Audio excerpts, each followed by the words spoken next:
Hello folks, welcome to Object Oriented Programming, and we are continuing with the inheritance. In the last session we observed a use case where a client business have two kinds of employees. They are salaried employee and contract employee. In that use case we observed the common qualities or common features we defined in the superclass employee, and the specific features we defined in each of the subclass. They are salaried employee and contract employee. And here there is a small question. Try to think about it. What is the purpose of having employee class object? Is there any specifically employee existing in the company? Everyone is working in the company, either salaried employee or contract employee, but there is no employee simply. Okay, now we have two classes. In the business, these two classes objects will participate directly. What are they? Salaried employee and contract employee. Now if you observe closely, these two classes objects, salaried employee object, contract employee object, also have an instance of its superclass inside. These two instances, superclass instances inside of each of the subclass, don't have influence on each other. These two subclass objects will have its own copy of its superclass. In which order the objects are created when you create a salaried employee object or contract employee object? Whether first super object is created and then sub object, or in its reverse. We'll try to understand this with a deeper exercise. For that, we need to understand the order of constructor invocation. In what order exactly the constructors are called in the classes when you have inheritance hierarchy. To understand this, you go to any of the inheritance hierarchy. There you define a custom no argument constructor in both superclass and subclass. And then what kind of code we have to write there in these two constructors? We need not to write any complex business logic. Simply display a readable message so that you can understand which part of the program is executing or which constructor is executing during the runtime. Let us try this with a demonstration. I have the employee class which we defined earlier. In this employee class, the constructors, what we discussed some time back, they are no arg constructor with simple display message. Okay, before that, let me add one more method here, that is public string to string. This method is supposed to return a string. What is that string? Simply the state of the object in the form of a string. Okay, so here the states, different states you have id. That id value is in id member variable, and another string, another member variable, that is name. That name value is there in name variable, and then another member variable, it have email address. That email address is in email variable. This is the string we are returning from this toString method. The similar way, let us define toString in all other subclasses also. We'll deeply discuss about this toString in the upcoming videos. This is called overriding. Now, the similar kind of toString method let us define in salaried employee also. Again, public string toString. Here, what we are going to return here? Return this method also should return a string. So the returning string, first it should take the superclass toString, super.toString, plus the superclass returned toString. The superclass toString returned string will be added with the basic pay. That basic pay is there in basic pay variable. So this is the toString method that we defined in the subclass. Again, in another subclass contract employee also, let us define the similar method, public string toString. Make sure to define the method exactly in the same pattern. To in the lowercase, string is uppercase letter. Exact pattern you follow. Now here, this method also should return a string. What is that string? First, superclass toString method returned string should be added with the pay per hour. This pay per hour is there in the variable pay per hour. Right, these three toString methods completed.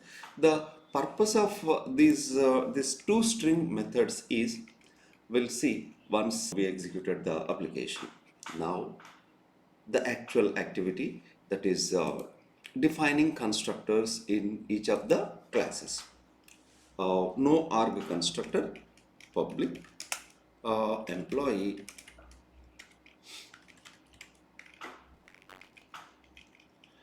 Here what to do? Any business logic do we have? Nothing. Simply display the readable and understandable message. What is that message here? Employee class, no arg constructor. That's all. Employee class, no arg constructor. If you want to make it more readable, employee, this is superclass, right? So employee superclass constructor.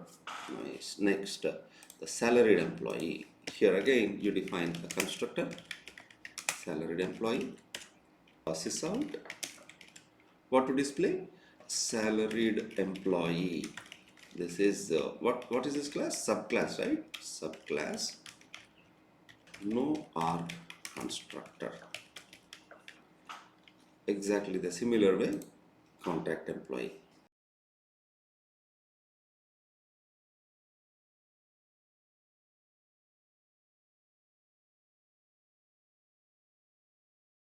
Right. These three classes have their own constructors. Now let us go to the application where we are going to slightly enhance to make the output more readable. Since already we discussed there is no use of simply employee class object, that is superclass object, we'll remove that line. So there is no use with this class, means here the purpose of superclass is to just hold the common qualities, but there is no object existing of this class in the business. Now sys out, what to display? Instantiating salaried employee. Sys out, instantiating contract employee. Okay, now along with them, just some time back I've defined two string methods. Did you notice? So let us use that two string method. Sys out a salaried employee first. Any order it can be, plus s dot toString. Okay, now sys out contract employee, that is plus c dot toString. Finished. Okay, let us execute the program and see step by step. Right here, first instantiating salaried employee. As the result of instantiating salaried employee, did you notice first what has happened? First employee superclass constructor called, and then salaried employee subclass constructor has called. When you instantiate the contract employee also, exactly the superclass constructor has called first, and then control came to the contract employee. So what is the takeaway here? What can you understand here? Whenever you call any constructor, first it's a superclass constructor called. A salaried employee, this is the effect of the toString method.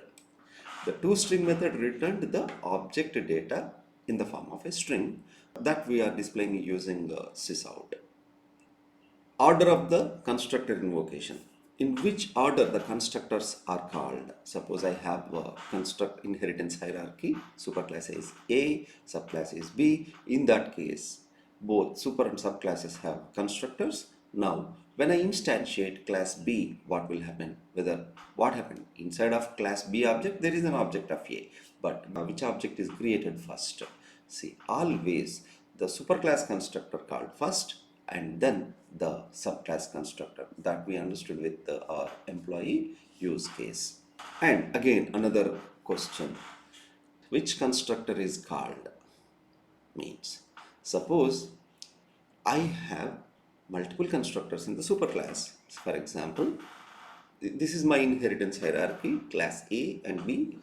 In class A, the superclass, I have multiple constructors. One is no arg constructor and the other one is constructor with a single argument. In the similar way, the subclass. In this case, which constructor is called? So that we need to understand. To understand this, let us upgrade our demo classes, class A, class B, like this. Class A is going to have two constructors. One is no arg constructor and the other one is constructor with argument. In the similar way, the subclass also no arg constructor and one arg constructor, and then we instantiate objects in this way and we'll understand what will happen. We have our demo classes, class AB and then use AB. Yeah, here in class A, this is no arg constructor. Along with that, let us define public A, that is another constructor, but this constructor is going to have one argument. With what name we need to have the argument? Argument variable name can be anything int number. Now sys out superclass constructor. It is a superclass name A int arg constructor called with the, what is the int value? That is num. Okay, exactly the same way, let us define a constructor in the subclass as well. That is B, public B int num. This is not superclass, this is subclass B with the int arg constructor called. Fine. Now here we will have no arg constructor public B. Sys out subclass. What is the subclass name? B. Subclass B no arg constructor called. Now let us upgrade the application. Here instantiating the superclass A without any arguments. Okay, that message let us add. Instantiating superclass A, superclass without arguments. Again, instantiating subclass without arguments. Okay, now a line gap. Now sys out instantiating superclass with one argument, that is that argument constructor A2 equals to new A of something 15. Now sys out instantiating subclass with one argument. The object is B, B2 equals to new B of 25. Finished. Now let us observe the output in the execution. When I have instantiated the superclass without argument, what happened? First superclass no arg constructor called. That's all. This is straightforward. When you instantiate superclass, the superclass object only will be created. But when you instantiate the subclass, what happened? First it's a super object created, it's a superclass constructor called, and then its own constructor. Clear? Which constructor called from superclass? No arg constructor. Since you are calling the subclass no argument constructor, so superclass no arg constructor, subclass no arg constructor, both no arg constructor has called. Now the second scenario, instantiating superclass with one argument. That argument is 15. Again straightforward, but you observe this point. instantiating subclass with one argument. Now what happened? Superclass no arg constructor only called. In every scenario from the superclass, always no argument constructor and only will be called. Anytime any constructor you call from the subclass, but the superclass, always no arg constructor is called. That is the key point here. Some scenarios may demand to call superclass specific constructor. How you can achieve that? Suppose superclass have multiple constructors, overloaded constructor. Instead of always calling superclass no arg constructor, a specific business scenario demands to call superclass specific overloaded constructor. How we can achieve that? Let us try to understand. Now, let us go back to the application. Here you have employee class. In this employee class, at this point of time, I have only no arg constructor. All these hierarchy have no arg constructors. Now, along with no arg constructors, let us define constructor with arguments. Okay, let us see. Click employee here. This constructor is going to have arguments. Int id, string name, string email. Okay, here this dot id equals to id. What is the this keyword here? This keyword is very important whenever the method argument, that is id, is matching with the class member variable. If the class member variable name is not matching with the method argument, something like x, in that case, simply id equals to x. There is no point of collision between the names of argument and class member variable. When the method argument name is matching with the class member variable, there is a collision. You can understand, since we are a human, but how machine can understand the left side variable is class member variable and the right side variable is method argument. So system cannot understand. So that you need to specifically qualify. It is mandatory whenever the method argument is matching with the class member variable. If not matching, this keyword is not required. If matching, then it is highly required. So here we don't use xyz kind of variables even for method arguments. So id. Now argument id is to be assigned to class member variable id. The same logic applicable everywhere. This dot name equals to argument name. This dot email means class member variable email equals to argument email. This is done. Now let us go to the salaried employee class. Again here let us define similar constructor public salaried employee with the id, name, email. Now here again id equals to id. How system will understand? System cannot understand, right? So here what you have to do, you have to use super dot id. Here again super is not mandatory. You can write even this dot id. Here this means the current object, reference to the current object. So in the current object where id is existing, maybe inside of the superclass object, but it can be considered as the current object id. So this dot name is argument name. This dot email is argument email.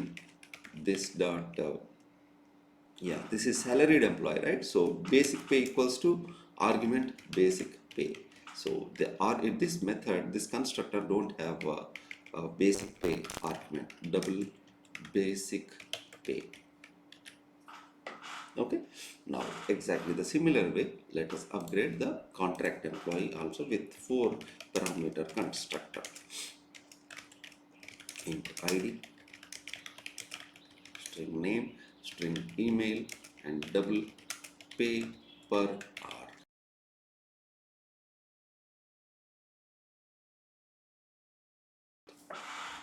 Done everything. Now here let us add one more thing here, since this is constructor with the parameters, that message also let us add somewhere. Sys out employee, that is superclass employee class 3 arg constructor. Okay, the similar way here also. What is this constructor? Subclass constructor. Subclass, that is salaried employee class constructor with 4 arguments. Let us add the similar message here. This is contract employee. Right?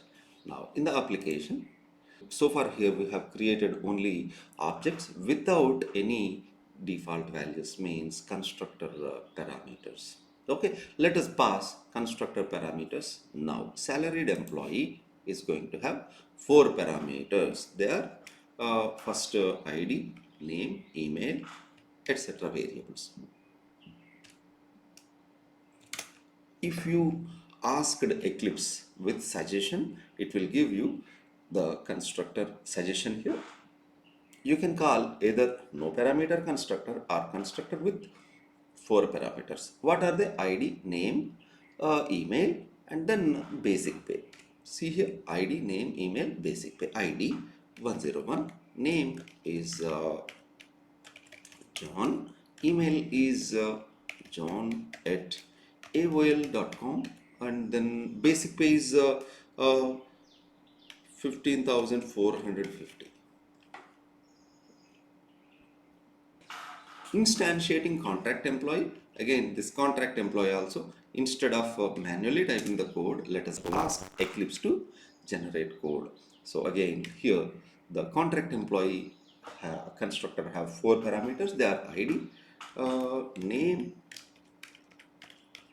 Smith, email, smith@msn.com, and paper R, that is 55.0. Finished. Okay, now let us execute the program and see the output. Here you can find the outputs are more interesting than the earlier. Right here, instantiating salaried employee. So what happened? Employee class no arg constructor called, and then subclass salaried employee 4 arg constructor called. Okay, right. And then instantiating contract employee means another subclass you have created, subclass object you have created. So what happened? In that context also, superclass no arg constructor called first, and then 4 arg constructor from the subclass. Now last time when we did not assign any values here, 0, null, null, and 0 appeared, but now this time, did you notice here? ID its value, name its value, email its value, like all readable message. These 2 lines is the effect of toString method. Okay, what exactly the functionality we observed for these 2 constructors? Let us deeply think about it. First employee class no arg constructor has called, that is this. The job of this constructor, that is no arg constructor, is what it have done. Did you remember? It made ID to 0 and name to blank, email to blank. It assigned, first initialized them to zeros. After that, removed all zeros and empty values and kept these things. So is this the job exactly of this constructor or not?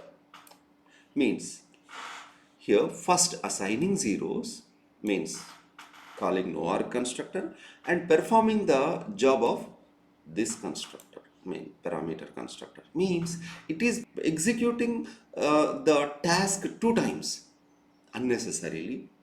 That is no use kind of a task. So how we can prevent that? Here from every constructor first job is call the superclass constructor. So here what is there? Calling superclass no arg constructor. Again, that is same even in the other constructor as well. And these three lines is the job of parameter constructor. How we can prevent duplication of activity, repetition of activity? What is a repetition activity? Here, assigning zeros and then assigning the given values. This is repetition of task that we don't want here. Actually, as a system internally writes this statement super off. Here also system internally gives super off. This is the default behavior. Even though you did not write, the same thing has happened. Because of that reason, superclass no argument constructor has called. Super off means just invoke the superclass constructor, invoke the immediate superclass constructor without any arguments. Now let us upgrade that behavior. Super off id name email, and then remove these three lines. Okay, the similar way, let us even upgrade the contract employee. Even in contract employee, super off in id name email, and then remove these three lines. Okay, let us execute now. We will surprisingly can find superclass 3-arg constructor called, and then fourth argument is simply here 3-argument constructor call means 0 argument, no argument constructor has not called here, and then simply basic pay assigned. So what happened here? Repetition of activity, is it there?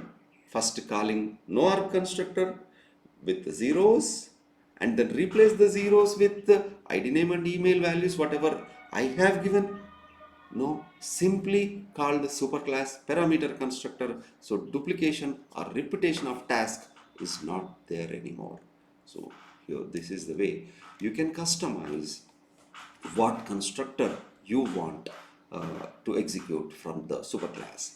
What is the default behavior? Invoke the superclass no argument constructor, but if you want to customize, pass arguments to super. So when you call the super off with arguments, you have to take care exactly the arguments you are passing to the super keyword with the same signature. So immediate superclass constructor should be defined.